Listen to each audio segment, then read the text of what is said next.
Hi, I'm Whittaker. I'm here today to analyse the swing of Steven Bowditch, the winner of last week's tournament, the Texas Open. Before we start analysing the swing, it's been interesting having a quick look at his stats. His distance off the tee is 292.5, which ranks him at 51st on the distance off the tee on tour, with a club head speed of 115 miles per hour. Now this is pretty high up there in terms of MPH, and we know that you need in and around 108 to 110 to be successful on tour, so he's got plenty of club head speed there, and his metrics from the hole from 175 to 200 rank him 22nd on tour, where at 200 to 225 yards from the hole he is 60th on tour. So we see a little bit of drop off there as we get a little bit higher up in the clubs. So what we'll do is we'll start to analyse his swing now and see what pieces really fit together really nicely, making this golf swing work, and also take a quick look at the pitch shot that he holds on the way to victory. Now what's noticeable is when we have a look at the chip shot just for a moment, we'll notice that he plays with a fairly strong left hand grip there. Okay, now for everyone who's out there thinking that a strong left hand grip is going to make you hook the ball, he plays with a bit of a fade. Just looking at his numbers on the, what we'll see is during the backswing here, he really takes it outside the line just a hair during this first move. Arms slightly disconnect away from the body here, and the club actually goes back a little bit closed. Okay, so the right hand is just starting to hinge a little early right in this area here. We take this on a touch further now, and what we see is there's not really much shallow in the golf club here. Okay, so it's a little bit more upright than I would like to see it, and the club is a little bit closed down right here. Okay, but the good thing is the golf club's actually never getting behind him. Okay, so as he keeps on going towards the top here, although that swing plane is a little bit steep and a little bit high, because the base of the playing line is here, you can see that golf shaft is extending way beyond that, so it's a little bit too laid off. Okay, and what we'll see, and arms are a little bit steep, but the arms are beautifully in front of the body. The arms are always going to be steep when you've tended to lift it up a little bit during this first move, which is kind of towing that club down a little bit here. Okay, so we tend to see that those arms work up a little bit steeper to the top. Now what we'll then see is we see quite an aggressive shift with this lower half, okay, and we see quite a fast opening up of that left shoulder. Now if you're going to hit a cut, you'll always notice that the left shoulder is more open at impact on guys who are hitting a fade than guys who are hitting a draw. Okay, so we can see here there's not a massive lateral shift in his golf swing here, but there is a heck of a lot of unwind. So we see very much he's unwinding aggressively around, and the arms are right in front of him here. The golf shaft's a little bit steep. Okay, so this is going to suggest that, going off his numbers and the correlation from club head speed to ball speed, he hits down on the driver a little bit. Okay, we see here, because his smash factor is always his average smash factor on tour has been 1.48. So this is telling us that he's probably hitting down on this driver just a little bit. Okay, now what we see here is he's coming a little bit outside, so it's definitely hitting a cut, because the path is dictating that he's going to be hitting a cut, because he's slightly cutting across it here. But it's very much a powerful cut, and the strong grip really encourages this. Okay, that strong left hand grip actually slows down the rotation of the face through impact. So you have a look at someone like Fred Couples or Paul Azinger. These guys have played with very strong left hand grips. We can look at Duval, and what they do is they're able to hold that left hand grip because they're able to pressure that right hand against the side of that left hand grip, which is keeping the face from closing down. So we can see here he's able to hit this very hard and very aggressively around, feeling like he's really releasing it. I don't like the way that this right hand releases so aggressively here, and the way that the club is towing down, but part of this is an inevitability based off the fact that he is spinning on it a little bit. There's not enough lateral move. We notice this in that the way that the feet move. So if we Just zoom in on the footwork right here. What we'll notice is that from the top here, we'll see how right foot's come off the ground onto the toe. Okay, definitely gone into the left heel there. But we can see how that left foot has jumped along the turf and spun backwards. So we see how it's moving back in this direction. That's the way it's moving into the heel. Okay, so it's showing that he's not that stable in that lower half because he's not driving so much. He's actually using that lower half by staying back on the right leg a little bit, using it as an anchor. So he's hitting against that. He's hitting against that firm left side off the right side.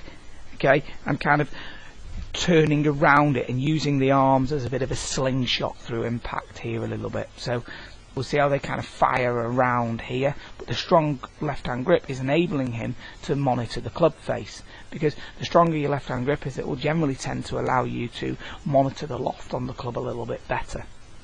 So we'll see here how he's got this little bit of spin, really aggressively rotates it around, because how low that releases through his body here, and then ends up coming through to the finish. But the interesting bit is the way that those feet slide across the turf. For me, I would prefer to see this golf swing a little bit more matched in terms of arms and body in the backswing, particularly during the takeaway here. I just don't particularly like the way that the toe is working as aggressively down. I don't like to see the arms working as independent as the body up here, and then you see that the arms get a little steep on the way down. He makes this work very, very well, and he's able to hit it pretty hard and always will play this cut. I believe that he would really struggle on a golf course like Augusta National, where it's going to dictate that he has to move the ball right to left a little bit more off the tee. And just going off this, he's just hitting power cut nearly all the time, which is great. You know, he's able to hit it very hard and see it move left to right in the air. We move on to the pitch shot here that he holds. Okay, now what we'll see is, you can see here, and the way he's making the practice swing here, you know, we can see that he's really trying to aggressively deliver the bounce in of the golf club, and we can see that that bounce is starting to come in, skimming the floor with the bounce. The golf club face is very much looking back up to himself, and the bounce is looking back towards the floor.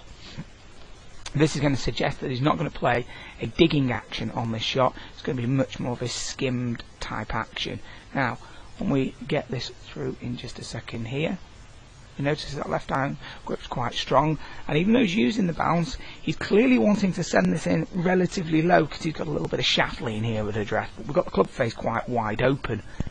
Now what we'll see is we'll see quite a shallow angle coming into the golf ball. Okay, we'll take it from here. Now, trace the movement of the handle right here. We will notice that it is moving very much up with the movement of his sternum, or his centre of mass. Now the centre of mass is on the outside of the body right here, okay, just on the front side of the sternum. Now as this moves forward and up towards the target, we'll notice that this then delivers the handle up. So the handle goes upwards, and it enables him to really keep the loft on the face. So the right hand's underneath the club face at the finish, so we can see that the loft has been maximised and maintained. He's got a slight little bit breaking down in the left arm because he's really trying to hold this face open as much as he can. He doesn't have much lateral shift here, very, very gentle amount of lean there with that lower body. We just see it just nudged in over that left side around now. What we do see is the way that that handle moves up is a very shallow angle of attack, so he's hardly taken any divot there. He's just skimmed the floor using the bounce, which is then going to give him quite a long flat spot. The flat spot is the area at the bottom of the pitch shot where the club is along the ground for the longest period of time possible. It allows the bounce to come into play, or using the sole of the club correctly, rather than seeing that leading edge starting to dig. So we see that the handle starts to work up in correlation. That is pulling the club upwards. What we'd also notice is that he's able to hit this with quite a bit of shaft lean, but the ball's going to come out fairly lowish on the face. So we're going to see in a moment the ball goes in quite low, but grabs and then starts to release down the slope towards the hole. Okay, so we notice now how this handle starts to work up with the body, continues to work up. Loft is maximised and maintained on the face right here. Then watch how the ball comes in. It checked, it lands, checks there, and starts to roll down the slope until it settles nicely in the bottom of the cup. Now, for everyone out there, you can understand that he's got a pretty open face there, and you think he's going to be hitting a flop shot. Now what he does is he wants to use the sole of the golf club, but to send this in low, he's hitting it a bit lower on the face. He's not aggressively sending the club under the ball. We really don't see much acceleration from the right hand through impact. So we'd see here that the right hand is really matching the back of the club head at all times. He's never really released that. So the way that he has been able to skim the floor has been that sternum's gone up, which has dragged the handle up with him, and the club face has been maintained with the right hand. If he was going to be hitting this a lot higher, there'd probably be a very gentle releasing of that right hand to accelerate the club head in a little more, which will elevate a little bit more loft onto the face. You can see here though, maximum loft has been maintained, but it's definitely not had a leading edge drive. It's definitely been skimmed in through the bounce and allowed the club interaction with the turf to be a lot shallower. I hope you've enjoyed the analysis.